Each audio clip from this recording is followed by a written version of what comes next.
नाही पुरुष प्रकृती ते नाही शिवशक्ती लक्ष्मण राहिला त्या वेदी सहज स्थिती स्वानंद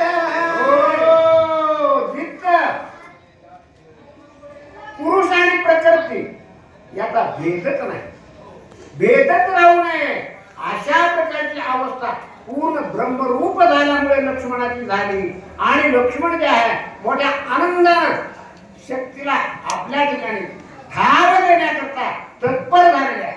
लक्ष्मण पावाला विश्रांती निर्मुक्त केली ब्रह्मशक्ती श्रीराम भजनाची हे ख्याती सकळ विश्रांती.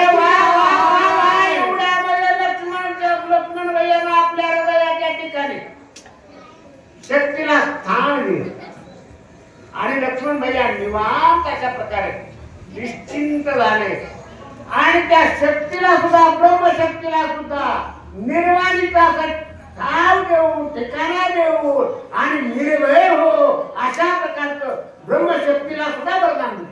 धर्मयुद्धाची निजानीती पूर्वी शिकविली रघुपती लक्ष्मण राहिला तिची गती सहज स्थिती स्वानंद. काय झालं कशा पद्धतीने का झालं म्हणलं इथपर्यंत लक्ष्मण भैयाची प्रवृत्ती का झाली ब्रह्मवृत्ती का झाली तर याचं कारण ग्रंथकर्ते सांगतात. याच्या पूर्वीच रणांगणाच्या मैदानामधली जी रणनीती आहे ती रणनीती भगवान रामचंद्रांनी अगोदरच कुणाला भैया लक्ष्मणाला सांगून ठेवली होती आणि त्या न्यायाप्रमाणे आज लक्ष्मण भैया जे आहे स्थित अशा प्रकारे झालेले आहे. घातवाली ब्रह्मशक्ती तिची निघाली की नित्य मुक्ती धन्य संतांची संगती सुख समृद्धी घातका संगती मरो मार्गगती आकळावा श्रीपती येणे पंथे. धन्य धन्य ग्रंथकर्ते सांगतात याच ठिकाणी आणि संतांच्या संगतीमुळं आणि संतांच्या संगतीमध्ये राहिल्यामुळं या ठिकाणी शक्ती सुद्धा निर्भय अशा प्रकारे झालेली आहे. कोण संत कोणतं म्हणजे लक्ष्मण भैया आणि त्यांच्या संगतीमध्ये गेल्यामुळे शक्ती निर्भय झालेली आहे. बाहेर कथेची अनुवृत्ती म्हणत योता लंकापती लक्ष्मण भेदोन या शक्ती पडला क्षिती मूर्छिता. बाह्यवृत्ती अंतर्वृत्ती आणि बाह्यवृत्ती विचार करा त्याच्याकरता मी हा सांगत असतो. दादा दाई घ्या दाई तरी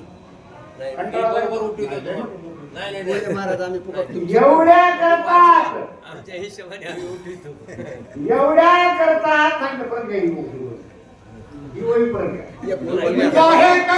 अनुवृत्ती म्हणते योता लंकापती लक्ष्मण भेदोनिया शक्ती पडला क्षिती मूर्छिता. त्या ठिकाणी अवस्था अशी झाली आहे हे बघा याच्याकरता म्हणतात रामायण हे समजून घ्यायचं असतं. रामायण ऐकायचं नसतं आणि ज्याला ऐकायचंय त्याने कीर्तन ऐकावं महाभारत ऐकावं. कीर्तनकार सांगतात चरित्र ते उच्चारावे केले देवी गोकुळी आरतीचं चरित्र उच्चारावं रामाचं कारण रामाचं उच्चारायचं नाही रामायचं आचरण आणायचंय म्हणून त्या ठिकाणी कीर्तनकार तसे सांगत असतात. रामायण आणि महाभारत याच्यामध्ये भाग फरक सांगतो. महाभारत आहे भावाचं ते माझं ते बी माझं आणि भावाचं ते बी माझं. परंतु रामायण या ठिकाणी तसं सांगत नाही.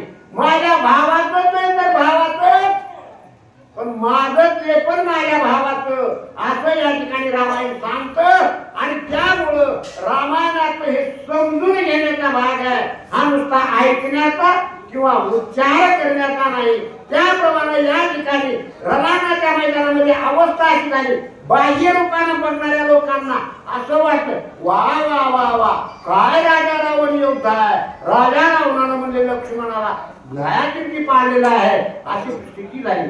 परंतु त्या ठिकाणची आंतरप्रवृत्ती जी आहे आंतरवृत्ती जी आहे तो प्रकार जो आहे तो कोणाच्या लक्षात आला नाही आणि अशा प्रकारे लक्ष्मण भैया जे आहे ते निवांत आहे. विसंत्य देखोनी लक्ष्मण रता हुनी उडोनी नावाला सवे घेऊन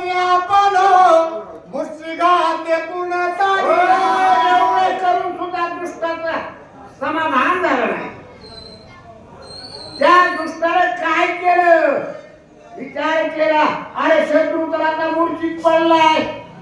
मूर्छित पडलाय तर तू जा रे बाबा, तुझं काम कर ना. परंतु नाही नाही, दुष्टाची तेवढ्यानं समाधान होत नाही.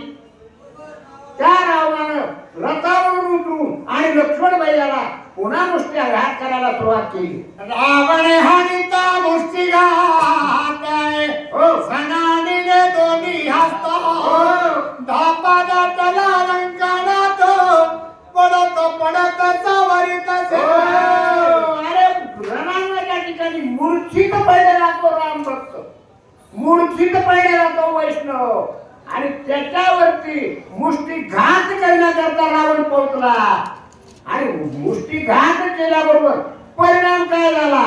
लक्ष्मणावर एक किंचित परिणाम झाला असेल नसेल ते प्रभू रामचंद्राला माहिती.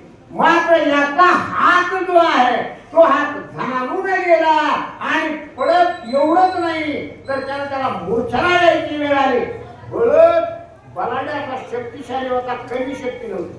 त्या शक्तीच्या जोरावर बळद सावध होऊन सावरत आणि सावरलेला. लक्ष्मण हानिता मुष्टिघात माझा हो पाहे प्राणा